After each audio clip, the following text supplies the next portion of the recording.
Hey everyone, I hope you're well. This is the second video today, I had promised.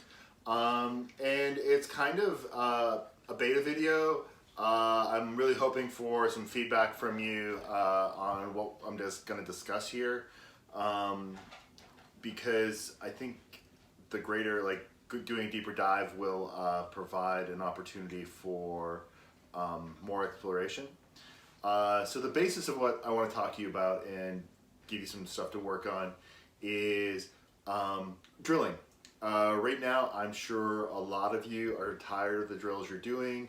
You're going out, you're looking for stuff to do on the internet. You've got some subscription to, there's a lot of great stuff out there right now. But the key thing to keep in mind is, am I doing the right thing? Am I doing it correctly? Is it achieving what I wanted to achieve? These are all things to do. On top of that, some of you may just be doing what we do at the club, which is great. But after 4 weeks of doing the same thing, maybe you need to change it up. And part of drilling is layering. When you layer things, you add on to what you know. So what I want to do is look at some of the stuff that we do at the club and talk about how we can layer and how we can make some changes so that you can start thinking about how to tweak your drills at home so they don't become monotonous. It's really key when you drill to practice mindfulness. You can't just do the drill. You've got to be in the drill. You've got to be achieving what you want to achieve through the drill. So a lot of us, like footwork, perfect example. In the last video I did was on footwork. Perfect example here. You know, all of us will get into our stance and we'll go advance, advance, retreat, retreat, advance, advance, retreat, pass back, pass forward, right? We'll do that and we're just doing the motions, but we're not thinking about what it is to do those motions, why we do those motions, and what we can achieve with those motions. As opposed to we're just, oh, I've got to do this for 5 minutes, so I'm going to do it for 5 minutes, and then I'm going to do what I really want to do. Drilling should be fun. You should be excited about achieving what you want to achieve with your drills. All right? So without further ado, we're going to go through a few things for cutting drills, and we're also going to take into consideration that you may be stuck inside right now. So you can't use your fetter or your blunt or your training tool of choice. That's a longsword. That's why I entitled this The Longsword Blues Under Quarantine. Let's get started. All right, we're gonna take a look at our most basic cutting drill. We do it every week. We're gonna look at Oberhow. We're gonna sort of look at this layering process through Oberhow, all right? So, perhaps you're inside and this is too long. You can't use this, so you know you're gonna put streaks across, you're gonna take out your ceiling fan, lamps, you don't have a lot of room. So you can still do what you do, you just need to scale it down. One of the reasons I love Messer is because everything we do with a longsword, we can do with a Messer. The handle is long enough so you can use 2 hands. It's really usually, most Messers have like a hand and a half sort of feel to it. So you've got a little tighter grip than maybe you're used to with your longsword, but you can do it inside. You don't have to be outside unless, you know, you're really tall, maybe you're Big Dave, and you know, in which case your hands touch the ceiling, so that's a whole nother story and a whole nother video. So when we do Oberhow, right, we take our guard, we come up to Vomtag, we do our overcut, we come through and we cut, and we step forward. We've done, a lot of us, since the beginner's class, we've done this over and over and over again. It's natural. It's so natural that it's boring to us. So we need to change it up a little bit.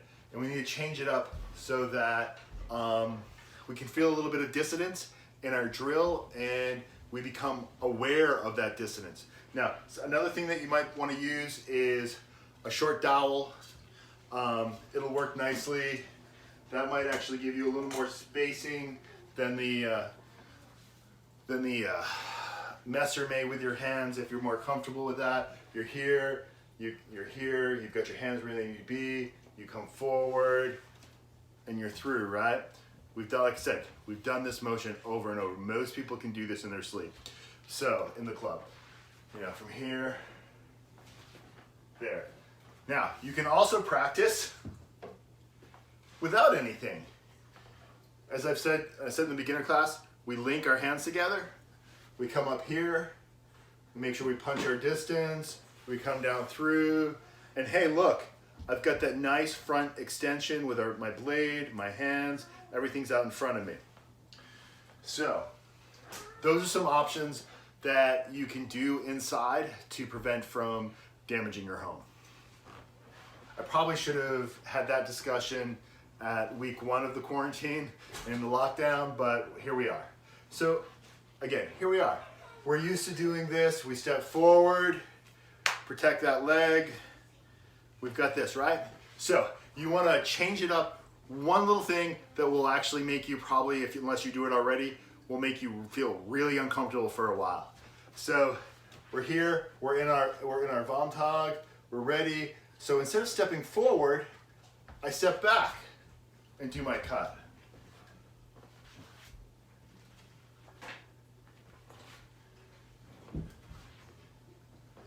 And I alternate.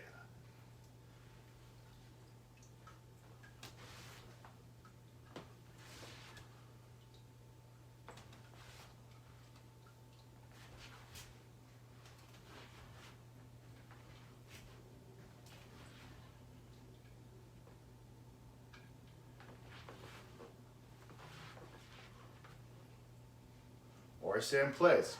These are all different things that will mess up your comfort zone a little bit. And that's part of what you should be doing as you progress with your drills. You want to add little subtle things that are going to change your comfort.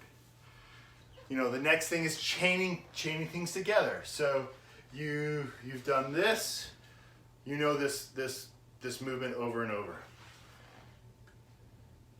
So then we changed it to, we step back.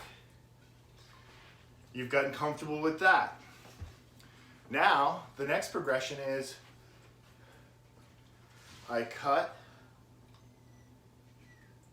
and I block and I retreat. I cut and I block. Or I cut, Soren Ort, thrust in. So we add things on. We let our drills grow with us so that we don't get in this rut where we're just doing the monotony. Because we've all heard the adage, practice makes perfect. That's wrong. Practice makes permanent. So if you practice it wrong, you've got to work twice as hard to reestablish the correct motor learning. So have some fun with your drills. Maybe change your starting guard. Start low, come up, cut. Start low, come up, cut. So changing things up so that you're experiencing things from different angles and vantage points are all things that you can do within your house or out on your lawn or at the park. Just remember, no sharps at the park. Children's book to be coming soon. Love your feedback. I'd love to know how you decide to change up your basic drills so that you add a little bit of dissonance to it so that the monotony leaves. Again, I really miss all of you guys. I miss training. I miss teaching and having actually direct feedback from people. And I miss the routine of my life. I'm sure a lot of you are all like that. Make sure that if you're down and you're having issues, you reach out. We're a community. we support each other.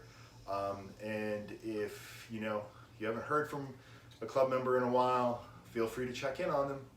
Just reach out and say, hey, how you doing? Because this is a tough time for everybody. Thank you.